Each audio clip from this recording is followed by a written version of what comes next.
एक माँ का ये रिश्ता ऐसा हो है जिसमें कोई खोट ना होता। पर जी आजकल तय माँ नाम से ही लोगों ने वो कर लिया कि माँ भी कुछ न कुछ कर सकती है। माँ है एक माँ माँ माँ जो इतना बड़ा माँ से वो एक बात है हमारे हरियाणा में बोल दें कि मुंह भर जा है माँ कहने से।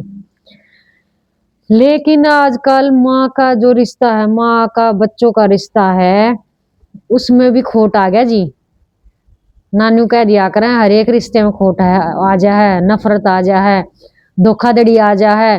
पर माँ की ममता में कोई धोखाधड़ी नहीं होता। माँ माँ है, चाहे वह कोई पशु लगा लो, चाहे कोई जी जानवर लगा लो, वह हर वक्त अपने बच्चे के भलाई के बारे में सोचती है। अगर कुछ दुर्घटना हो जाए या कुछ ऐसी सिचुएशन आ जा, तब माँ ने सोचा बच्चे को कुछ नहीं होना चाहिए, मेरे ऊपर आ जा सारी जो भी दिक्कत है परेशानी है, पर मेरे बच्चे सेफ रहने चाहिए।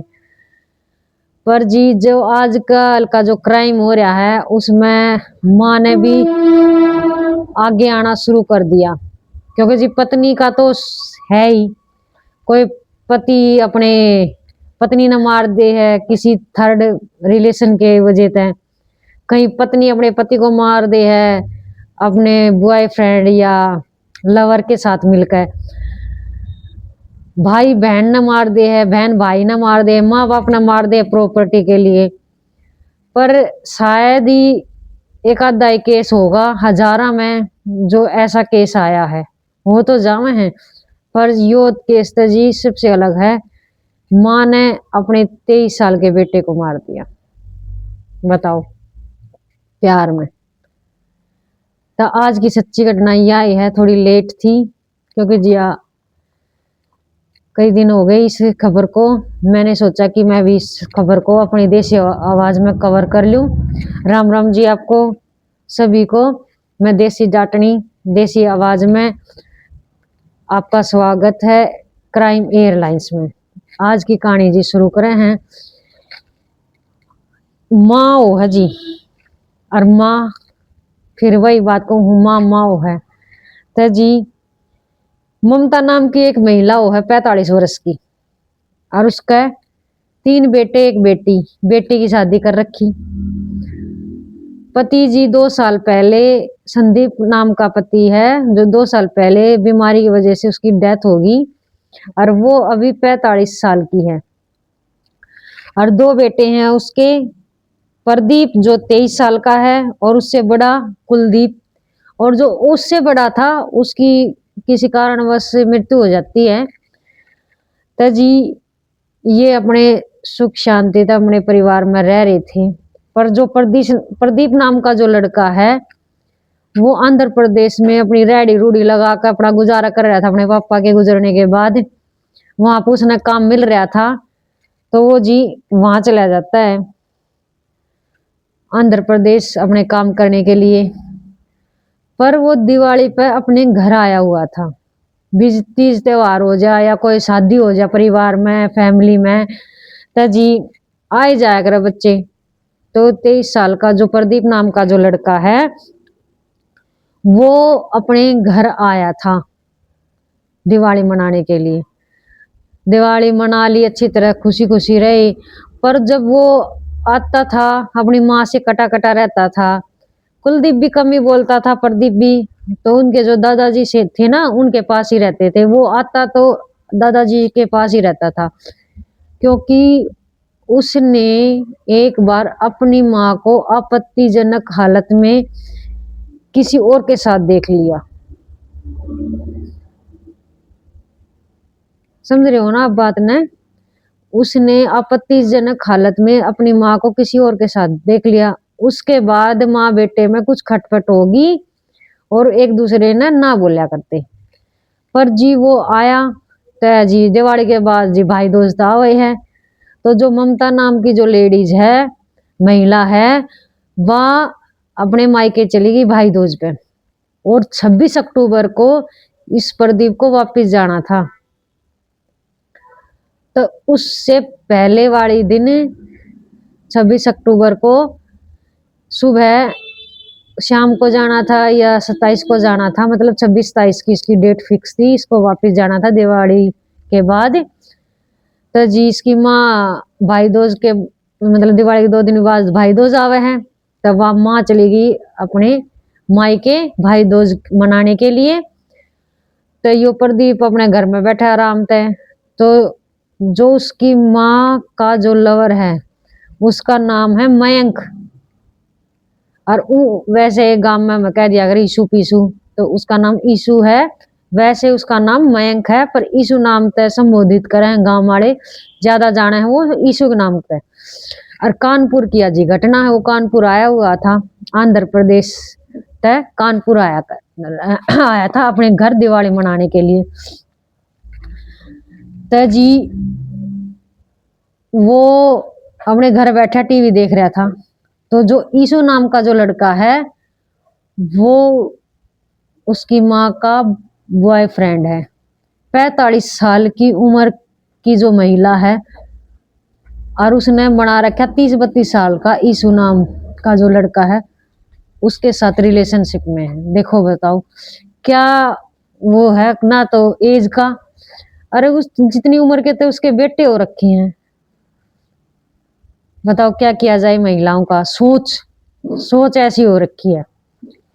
तो जी उसने सोची, क्योंकि उस जो प्रदीप नाम का जो लड़का है उसने पता था कि ईशु का मेरी माँ के साथ अफेयर है, तो डायरेक्ट अगर ईशु उसको बुलाता तो वो प्रदीप उसके साथ ना जाता, क्योंकि उनकी खटपट हो रखी थी, यानी कि लड़ाई हो रखी थी, एक दूसरे ने ना देखा ना चाहो थी।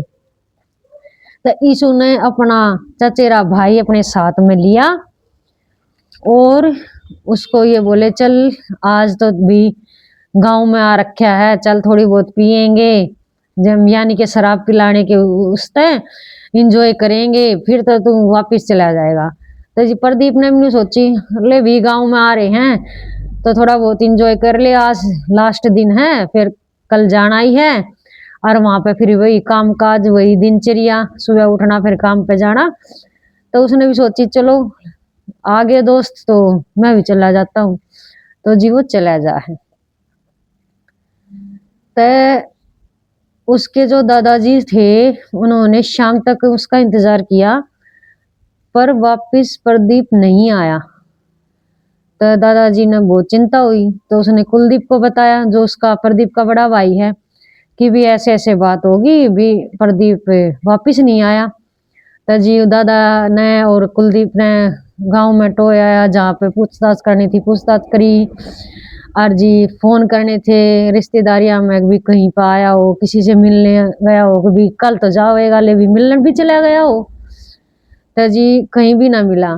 तो रात के 12 बजे 11 बजे, मतलब के 11 बजे 12 बजे से पहले ही उन्होंने थाने में रिपोर्ट कर दी कि ऐसे ऐसे मेरा बेटा है, 23 साल का पोता है प्रदीप नाम का, और घर से पता नहीं किसी काम से गया था। और दादाजी को ये बात नहीं पता थी कि वो ईशु के साथ और उसके दोस्त जो चचेरा भाई है उसके साथ कहीं गया है। तो उसको तो यही पता था, वो यही बोल गया था कि दादाजी मैं अभी आ रहा हूँ। उसको दादाजी ने उस टाइम उसको जाते हुए देखा था, पर उसने उन दोनों को नहीं देखा। तो दादाजी ने सोचा यहीं पे अकेला गया था और भी ना मिला, और हम भी सारे का भी हमने उसको खोज लिया है पर वो मिला नहीं। तो पुलिस के पास जाकर गुमशुदगी की रिपोर्ट जी उनने लिखवा दी। रात को 12-1 बजे तक पुलिस ने ढूंढा, कार्रवाई करी, सारे का देखा, पर ईशु नहीं मिला, सॉरी प्रदीप नहीं मिला। पर सुबह हाईवे के पास एक डेथ बॉडी मिली है, डेथ बॉडी मिली है, और वहां से पीसीआर वालों ने फोन किया कि भाई यहाँ पे किसी की मृत्यु हो गई है, और ट्रक के नीचे एक्सीडेंट हुआ है, और ट्रक के नीचे शायद टकराया है वो किसी चीज से, और भी उसकी मृत्यु हो गई है, यहाँ पे एक लाश पड़ी है।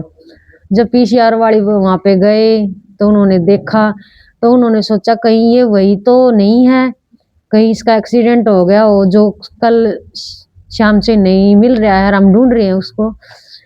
तो जी उनने उनके घर वालों को, उसके दादाजी को और उसका बड़ा भाई जो कुलदीप है उसको बताया, अभी ऐसे ऐसे यहाँ पे किसी की मृत्यु हुई है, एक लाश है, आप एक बार देख लो कहीं आपका ही वो बंदा तो नहीं है।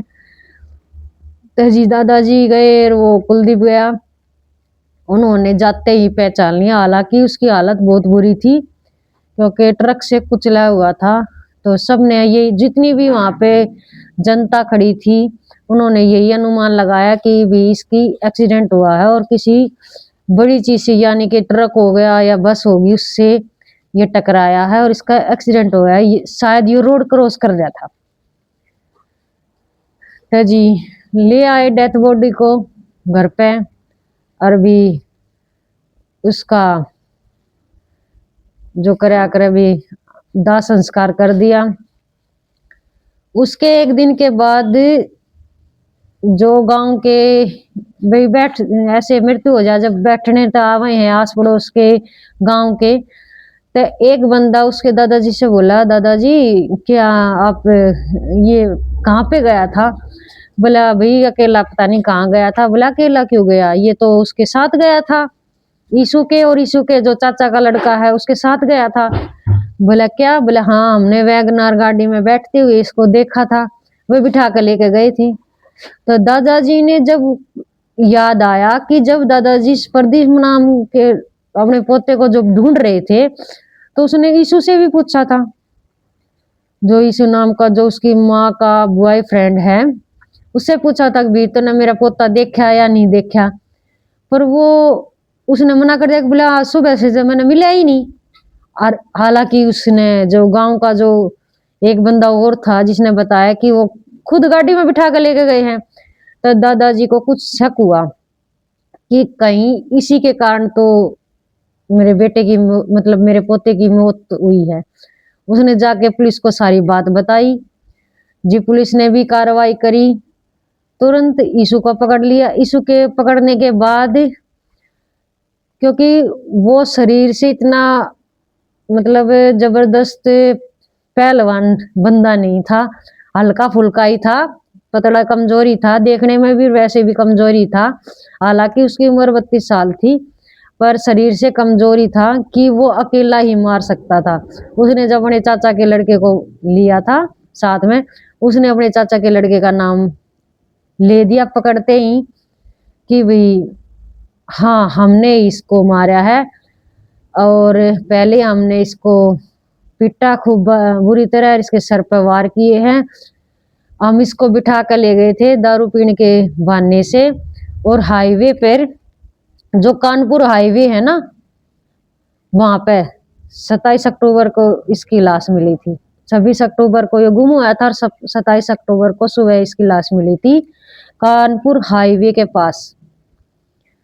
और हमने हथौड़ा लिया था और इसके सिर पर मार दिया और फिर कि ये एक एक्सीडेंट केस लगे हमने इसको रोड पे डाल दिया। और भाई रोड पे रात को किसी ने ना दिखा, हाईवे पे तो तेज चले हैं, ट्रक भी जी बहुत तेज चले हैं, गाड़ियां भी बहुत तेज चले हैं, तो वो उसके ट्रक के नीचे कुछ ले गया। तो ये एक्सीडेंट का मामला दिखाई दे इसलिए हमने पहले इसको हथौड़ी से मारा, इसको दारू पिलाने के बहाने से घर से लेकर गए थे और फिर इसको हाईवे पे फेंक दिया। और यो सब उन्होंने जब यो खुलासा किया कि यो सब किया था हम दोनों ने ही है, पर इसके पीछे उसकी माँ का हाथ है। वही माँ जो अपने बेटे की प्रदीप की मृत्यु के बाद जब मायके से आई थी रो रो का बुरा हाल था, हाय बेटा हाय बेटा, उसी माँ का हाथ पाया। और यो उसके मायके जाना, भाई दोस्त पर मायके जाना भी उसकी साजिश का हिस्सा था कि मैं मायके चली जाऊंगी। और उसने अपने बॉयफ्रेंड को बता रखा था कि ऐसे ऐसे 26 तारीख को वापस जाएगा, उससे पहले ही इस घटना को अंजाम देना है, उसको मार डालना है। तो जी पुलिस ने उसकी माँ को भी गिरफ्तार कर लिया और उसकी माँ ने जब ये कबूल किया कि भी ऐसा तूने क्यों किया, तब माँ ने बताया कि इसके दो कारण थे। पहला कारण यही था कि मेरे बेटे ने मुझे आपत्तिजनक हालत में यीशु के साथ देख लिया था। उसके बाद मैं अपने बेटे से नजर नहीं मिला पा रही थी और मुझे इस चीज का भय था कि कहीं वो मेरे खिलाफ होके गांव वालों को ये बात बता ना दे। मुझे अपना डर था कि वो मेरी ये बात सबको बता देगा। हमेशा मुझे यही डर लगा रहता था। और दूसरा सबसे बड़ा फायदा उसकी मृत्यु का उसकी माँ को क्या था? पहला तो यही होगा कि वो कहीं बता ना दे। और दूसरा यो अभी वो क्या नाम है, अगर यो मर जाओगा मतलब मेरा बेटा मर जाएगा तो मैं खुल कर अपने बॉयफ्रेंड से मिल सकती हूँ, उससे शादी कर सकती हूँ। क्योंकि कुलदीप नाम का जो लड़का है, जिसका बड़ा बेटा है, वो ज्यादा इस चीज में इंटरफेयर नहीं करता था। न दादाजी करते थे, शायद उनको पता था या नहीं, पर प्रदीप को पता था। और प्रदीप ने ये बात अपने भाई को भी नहीं बताई और अपने दादाजी को भी नहीं बताई। इसलिए उसकी माँ को लगता था कहीं ये इनको ना बता दे, गांव वालों को ना बता दे, ये मर जाएगा तो ये बात राज की राज रह जाएगी और मैं इस यीशु नाम के लड़के के साथ शादी कर लूंगी और खुल कर अपनी जिंदगी जी लूंगी। और तीसरा फायदा उनने कर रखी थी LIC, प्रदीप के नाम LIC खोल रखी थी। 1 2 3 4 LIC कर रखी थी। और LIC को कौन भरता था? यीशु ही भरता था। LIC के पैसों के लिए उन्होंने ये साजिश रची कि इसकी मृत्यु के बाद नॉमिनी उसकी माँ थी, सारा पैसा उसकी माँ को मिल जाता। कम से कम 40-45 लाख की LIC कर रखी थी। और एक दो LIC ऐसी थी जो अगर एक्सीडेंट हो जाती है, किसी मृत्यु संभावित तरीके से न होकर दुर्घटना के तौर पर अगर हो जाती है तो LIC का पैसा डबल हो जाएगा। तो कम से कम 40-45 लाख उसको मिलते और ना कोई रोकने वाला था ना टोकने वाला। आराम से यीशु के साथ यानी अपने बॉयफ्रेंड के साथ मजे से रहते, पैसे भी मिल जाते और किसी चीज का दबाव भी ना रहता। तो यह इन दोनों की साजिश थी और इसी साजिश के तहत उसने अपने बेटे को मरवा दिया और सारी चीज जीव ने कबूल करी। और पुलिस को शक कब हुआ कि जो LIC थी उस पे जो मृतक था प्रदीप, उसका फोन नंबर न था। यानी उस क्योंकि LIC पे उसी का फोन नंबर होना चाहिए जिसके नाम LIC हो। उस पे फोन नंबर था यीशु का। तो पुलिस को इस बात का भी शक हुआ, कार्रवाई करी जब, तो ये सारी सबूत उसके खिलाफ हुए, उसकी माँ के, यीशु के। और जो उसके जो यीशु का जो चाचा का लड़का था वो 1-2 दिन के बाद मिल गया था। हालांकि उसने भागने की कोशिश की तो पुलिस ने फायरिंग करी तो उसके पैर पर भी गोली लगी है और वो भी गिरफ्तार हो गया। और अब ये तीनों जेल में हैं और दादाजी बेचारे रोते रह गए। एक माँ ने सारे घर को बर्बाद कर दिया। बताओ, ऐसी भी माँ हो सके? बताइए जी, इस कहानी के बारे में, इस घटना के बारे में आपकी क्या राय है? शायद ही कोई ऐसी महिला होगी जो इस चीज को एग्री करेगी कि हाँ या उसने ठीक करा। सब इस चीज को गलत मानेंगे क्योंकि माँ एक ऐसी चीज है, अगर बच्चे पर कितनी परेशानी हो, चाहे कितनी ही दिक्कत आ जाए, कितना चाहे पैसों के मामले में हो या कोई ऐसी दुर्घटना, अगर किडनी भी खराब हो जाए ना बच्चे की, तब भी मानूंगी मेरी ले लो पर मेरे बच्चे को बचा लो। और माँ पर कोई शक नहीं करे। पर ऐसी माँ, और नाम भी ममता। बताओ, ममता नाम का तो उसने क्या रखा, क्या लाज रखी ममता नाम की। तो जी यो क्राइम ऐसा हुआ कि जो माओ के लिए भी एक सबक है और बच्चों के लिए भी एक सबक है कि माँ ऐसी हरकत ना करे। क्योंकि हम भी एक माँ हैं, पर मैं फिर कहूँ शायद कोई ऐसी माँ होगी लाखों में जो अपने जवान बेटे, जो जिसकी शादी की उम्र हो रही होगी और माँ इन्हें सोचा बेटा मर जाए तो मैं शादी कर लूं। बताओ जी, ऐसी माँ। ठीक है जी, आज की कहानी में जी इतना ही। बताइयो, कमेंट करके जरूर बताया करो मेरी स्टोरी सुनाने का तरीका आपको समझ में आ रहा है या नहीं आ रहा, या कोई चेंज करना है। लाइक कर दिया करो, सब्सक्राइब कर दिया करो। राम राम जी सभी को।